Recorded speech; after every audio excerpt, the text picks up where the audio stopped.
दहशतवादाविरुद्ध मोठी कारवाई करत भारतानं बुधवारी मध्यरात्री 1:30 वाजता 9 दहशतवाद्यांच्या अड्ड्यांवर हवाई हल्ला केला.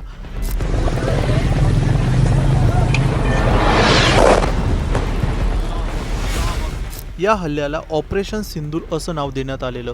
हे तिन्ही सैन्यांचं संयुक्त ऑपरेशन होतं. भारताच्या बलाढ्य सैन्यानं पाकिस्तानमधील 4 आणि पाकव्याप्त काश्मीरमधील 5 ठिकाणांना लक्ष्य केलंय. भारतीय गुप्तचर संस्था रॉने सर्व टार्गेट निश्चित केली होती. त्यानंतर संपूर्ण नियोजनाचे लष्कर आणि जैशच्या तळावर हल्ला करण्यात आला. ऑपरेशन सिंदूरनंतर देशभरातून भारतीय सैन्याचं कौतुक केलं जातं.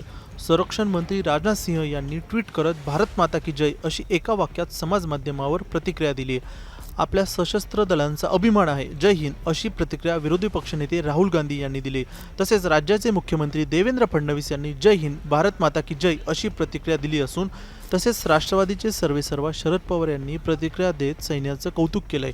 आपल्या छातीवर गोळ्या झेलून भारताच्या सार्वभौमत्वाचे रक्षण करणाऱ्या भारतीय सैन्य दलावर प्रत्येक भारतीयाचा पूर्ण विश्वास आहे.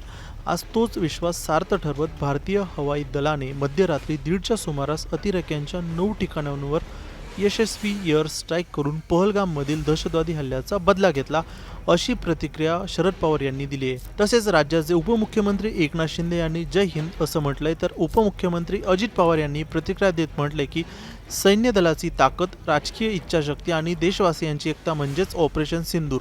भारतानं दहशतवादाविरुद्ध कणखर भूमिका घेत पहलगाममधील हल्ल्याला चोख प्रत्युत्तर म्हणून आज पहाटे ऑपरेशन सिंदूर राबवत पाकिस्तान व पाकव्याप्त काश्मीरमधील दहशतवादी तळांवर हल्ले करून ते नष्ट केल्याबद्दल मी भारतीय वायुसेना, नौसेना, थलसेनेच्या नेतृत्वानं आणि ऑपरेशन सिंदूरमध्ये सहभागी झालेल्या सैनिकांचं मनापासून अभिनंदन करतो, अशी प्रतिक्रिया राज्याचे उपमुख्यमंत्री अजित पवार यांनी दिली आहे. तसेच ठाकरेंच्या शिवसेनेचे खासदार आणि प्रवक्ते संजय राऊत यांनी जय हिंद अशी प्रतिक्रिया दिली आहे. ब्युरो रिपोर्ट, मुंबई तक.